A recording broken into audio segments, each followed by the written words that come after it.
دوستو کبھی باپ کا دل دیکھو جو برسوں سے اولاد کا متمنی ہوں اور جب بیٹا ملے تو جوانی کے دہلیز پر قربان کرنے کا حکم آ جائے۔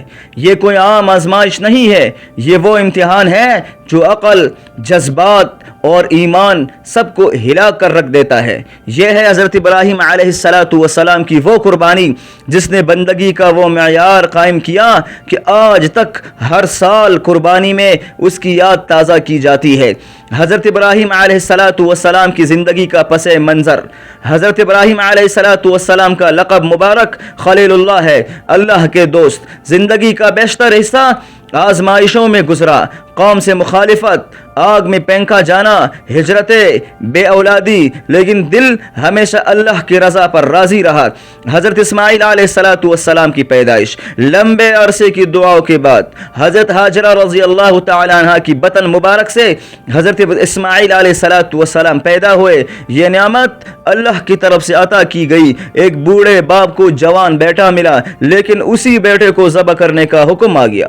قربانی کا عظیم امتحان تھا۔ اللہ نے خواب میں حضرت ابراہیم علیہ السلام کو بیٹے کو ذبح کرنے کا حکم دیا۔ قرآن سورۃ الصافات میں آتا ہے، یہ میرے بیٹے، میں خواب میں دیکھتا ہوں کہ میں تجھے ذبح کر رہا ہوں، تمہارا کیا خیال ہے؟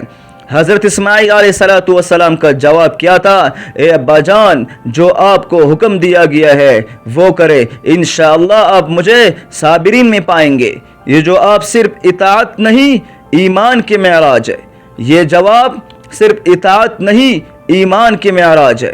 دوستو، حضرت ابراہیم علیہ السلام نے بیٹے کو لٹھایا، آنکھوں پر پٹی باندھی، چھری چلائی، لیکن اللہ نے روک دیا۔ اللہ تعالیٰ نے فرمایا، اے ابراہیم، تم نے خواب سچ کر دکھایا ہے، ہم نیکیوں کو ایسا ہی صلہ دیتے ہیں۔ حضرت اسماعیل علیہ السلام کی جگہ ایک دمبا نازل کیا گیا۔ یہ وہی سنت ابراہیمی ہے جو آج تک قربانی کی صورت میں زندہ ہے۔ یہ واقعہ ہمیں کیا سکھاتا ہے؟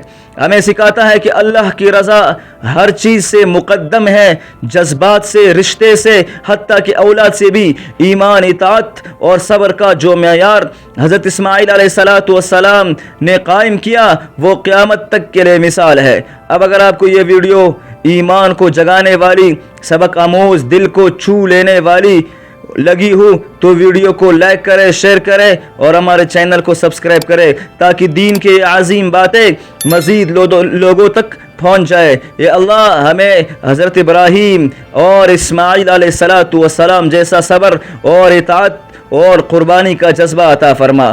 آمین یا رب العالمین۔ جزاکم اللہ خیرا و احسن الجزا۔